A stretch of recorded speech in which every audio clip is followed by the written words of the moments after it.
Hi guys! And for today's video, ay share ko sa inyo kung magkano ba yung binayaran ko nung nanganak ako dito sa Taipei Hospital. At 3 days nga pala ako nagstay dito kasi yun yung pinaka-standard na stay dito kapag normal delivery ka. Kapag CS naman ay 5 days po. Bago ang lahat, ikakwento ko muna yung journey ko sa panganganak ko. Yung monthly check-up ko nga pala ay sa clinic lang na malapit sa amin. Ako nagpapa-check up. Pero nung malapit na ako, mga 8 months na ako, ay nagpapa-check up na ako sa Taipei Hospital kung saan ko pinanganak si Jada. Heping branch nga po pala yun. So, kailangan kapag nagpa-check up kayo sa clinic and then gusto nyo manganak dun sa hospital, kailangan dala nyo lahat ng records kasi hihingiin po nila yon. Induced labor nga po yung ginawa sa akin kasi 39 weeks and 1 day na si baby sa tummy ko and then 3 kilos mahigit na siya. So, na-decide ng doctor ko na magpa-induce na ako. So, ang pinili kong date ay February 6. Tapos, in-induce na ako ng February 5, 10 p.m. Tapos, nanganak ako ng February 6 ng tanghali. So, guys, February 6, 2026, 1:56 p.m. ako nanganak kay Jane Ann. And thanks God talaga, sobrang dali ko lang manganak. So, pagkaanak mo, i-check nila yung Apgar ni baby mo, yung status ng baby mo. At kung wala namang problem, ibibigay nila agad sa'yo si baby. Si Jada kasi kulang ng sugar nung pinanganak ko, kaya hindi ko siya nahawakan ng ganyan. So guys, eto na, hindi na ako magpapatumpik-tumpik pa. Ito yung mga nagastos ko sa hospital. Una muna yung mga binayaran ko. Apo kasi yung bayad ng baby, iba din yung bayad ng mother. So, ang una ko muna i-discuss ay yung bayad ko po. So guys, supposed to be, ang babayaran ko po ay 47,179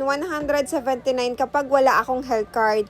Pero dahil may health card ako, ang binayaran ko na lang po ay 310. O diba, ang laki ng na-discount ko. Sobrang laki talaga. Would you believe po, 46,869 yung na-discount ang health card. Kaya the best ka talaga, Taiwan. And take note, kasama na po dyan yung 3 days na stay ko sa hospital. Kasama na po dun sa bill yung hospital stay ko ng 3 days. Yung pinili ko nga po palang room ay yung shared room na maximum of 3 patient po. Kapag ganong shared room nga po pala ay dapat isa lang yung kasama nyo. Isa lang yung mag-a-assist sa inyo. And then, ang swerte namin kasi 2 patient lang kami nandoon and then the other day ay umuwi na rin sila. Kaya the next 2 days ay solo talaga namin yung room. Ayan nga po pala yung mga dapat bayaran at birth certificate lang talaga ni baby yung binayaran ko dyan. Tig 5 copies kasi na English and Chinese yung hiningi ko. Bago ko nga po pala makalimutan, bago ako in-admit ay may binayaran akong 480 NT. Supposed to be na 2003 yung babayaran ko, naging 480 na lang since covered pa rin siya ng health card ko. So guys, tinatawag na ako ng anak ko kaya ito mamadaliin ko na. Ito naman yung binayaran ko sa kanya. So guys, ayun nga pala lahat ng binayaran ko kay baby, 3,127 po. Dapat ang babayaran ko talaga kung wala akong health card ay 7,862.